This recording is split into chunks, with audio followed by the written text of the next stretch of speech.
সাথে লড়াই জিহাদ এবং যুদ্ধের মাধ্যমে ধীরে ধীরে ইসলামের প্রচার প্রসার বাড়তে থাকলো। তো এটা দেখে মদিনার ইহুদিদের গাত্রদাহ এবং অন্তর্জালা শুরু হয়ে গেল। আর যখনই তাদের এই গাত্রদাহ শুরু হলো, তখন তারা গায়ে পড়ে মুসলমানদের সঙ্গে গন্ডগোল বাঁধানো শুরু করলো। এবং এই গন্ডগোল বাঁধাতে বাঁধাতে একটা পর্যায়ে তারা তাদের জন্য তাদের সাথে কৃত যে চুক্তি ছিল সেই চুক্তি স্পষ্টভাবে তারা বর্ণনা করলো, গাদ্দারি করলো। নবী আকরাম সাল্লাল্লাহু আলাইহি ওয়াসাল্লামকে হত্যা করার একটা ষড়যন্ত্র বাস্তবায়ী ইহুদিদের মধ্যে কোন একটা দ্বিপাক্ষিক আলোচনা করার জন্য তারা আল্লাহর নবীকে খুব ভালোভাবে সাদরে গ্রহণ করলো, আলোচনার জন্য বসলো।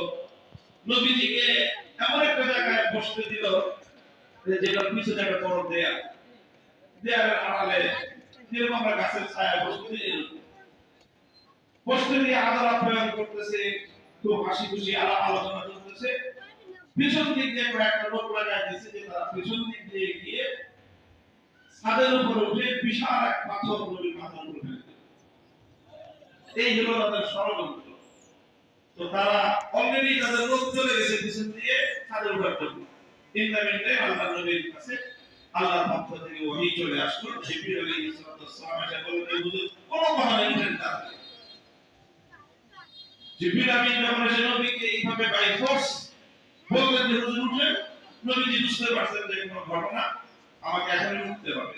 নবীজি সঙ্গে সঙ্গে উঠে চলে গেছেন।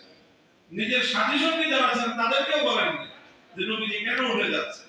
আবু বকর সিদ্দিক ছিলেন, ওমর ফারুক ছিলেন রাদিয়াল্লাহু আনহু, ওনাদেরকে কাউকে কিছু না বলে হুজুর উঠে গেলেন। সবাই মনে করছে মনে হয় হুজুর হাজার সাথে যেতেছে, উঠে গেলে কি মনে করে হয়তো কোনো প্রয়োজন ইস্তেঞ্জা করতে যাবেন, এরকম কিছু মনে করছেন তারা সবাই।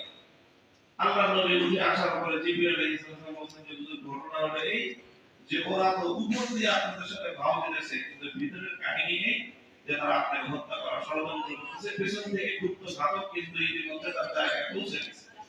আপনি আর এখানে ফিরে যায় না, আপনি শুধু মদিনায় চলে যান। আল্লাহ নবী উঠছেন যে একদম চলে মদিনায় চলে আসছেন।